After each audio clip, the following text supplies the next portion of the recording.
All right, so today we're diving into a source document that makes some pretty serious claims about a covert network allegedly operating right there in Florida.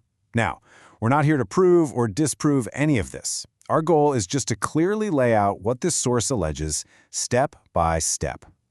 The document kicks things off with this incredibly stark warning. It claims the state has been infiltrated by the Muslim Brotherhood. And you have to understand, this single claim is the bedrock. It's the foundation for absolutely everything else the source is about to argue. So what exactly is this network they're talking about?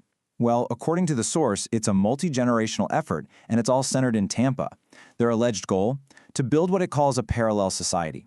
So in this explainer, we're going to break down all the specific allegations from the document, piece by piece, so you can see the full picture it's painting. Okay, let's get into the details. The source's entire argument starts by putting one specific place under the microscope. It points to the city of Tampa as the epicenter, ground zero for all the activity it's about to describe. And right at the heart of these claims, the source puts a name and a face to it, Magda Al-Qadi Saleh. She's presented as the central figure, kind of the key operator within this whole alleged Tampa network. Now, to build its case, the source argues that you can't just look at what's happening today. It tries to establish a really deep historical context by tracing what it calls a brotherhood dynasty back through several generations. And this is where it gets really specific. The source maps out this whole three-generation lineage. It starts way back in 1928 with her maternal grandfather Mahmoud Abu Saud, who's described as a close confidant of the Brotherhood's founder. Then, it points to her father, Ahmed al-Qadi, identifying him as the U.S. Muslim Brotherhood leader, or Masul, for a full decade. So you can see the line they're drawing here, right? The source is implying that the work in Tampa today is a direct continuation of this family legacy. Okay, so how does all that history connect to today? This is where the source pivots. It moves from these alleged family ties to what it claims is happening on the ground in Florida right now, and it gives the strategy a name, a closed-loop system. This slide really gets to the core of the whole allegation. The source outlines this four-step process that it claims is designed to create that parallel society.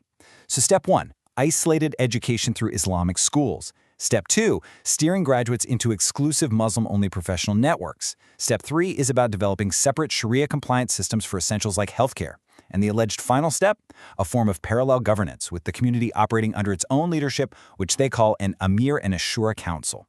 Now, the source doesn't just speak in generalities. It names names. It points to specific organizations that it alleges are key nodes in this system. This includes 3 schools, Bayonne Academy, Universal Academy, and American Youth Academy, and a professional healthcare organization called Islamic Tampa Bay Physicians, or ITAMPA for short. And here's where the story, according to the source, gets much, much bigger. It alleges that the activities in Tampa aren't just a local thing. No, it claims they're part of a much larger, international blueprint that it calls a master plan for expansion into the West. To back up this master plan idea, the document points to this timeline of events. It begins with a 1977 meeting in Lugano, Switzerland, which it claims laid the groundwork. Then came the creation of a document in 1982 called The Project, described as the master plan itself. And finally, it cites a 1991 document, the Explanatory Memorandum, which it says outlines the core strategy. And that brings us to a key term you see all over the source material: civilization jihad. So what is it? Well, the source defines this by pulling directly from that 1991 memorandum. It's described as a plan for, and this is a quote, eliminating and destroying Western civilization from within in order to create a victorious settlement movement. Yeah, let's just emphasize that phrase again. Eliminating and destroying Western civilization from within. According to the source, this isn't just some casual rhetoric. It's presented as the central, stated goal of the entire strategy that it claims to be exposing. So after laying out this alleged historical lineage and this international plan, the source brings its focus right back to the present day with a final, very direct warning to Florida. The document highlights what it sees as a major contradiction. On the one hand, you have these public recruitment messages in Arabic that say things like, "Florida feels like your homeland." But on the other hand, it alleges the internal ideology being taught is one that completely rejects assimilation and places the Quran above the Constitution.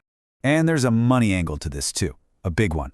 The source claims that millions of dollars in taxpayer-funded school vouchers are being funneled directly to those schools it named earlier. This leads to another point the source highlights as a contradiction. It points to a Florida law designating the Muslim Brotherhood as a terrorist organization, which is set to take effect in December 2025. The source's claim is that despite this looming designation, the networks it's identified allegedly continue to operate and even expand freely. And this all builds to the source's ultimate claim. It argues that the activities in Tampa are not just a local issue. Instead, it alleges that Tampa is the prototype, the test case, for a nationwide strategy to create similar mini-Islamic cities all across the country. And that brings us to the end of this explainer. The source document we've examined lays out a really detailed web of connections, historical claims, and alleged strategic plans. It ultimately leaves us with a fundamental question, doesn't it? What's the line that distinguishes a self-sufficient community building its own institutions from what this source alleges is an infiltration?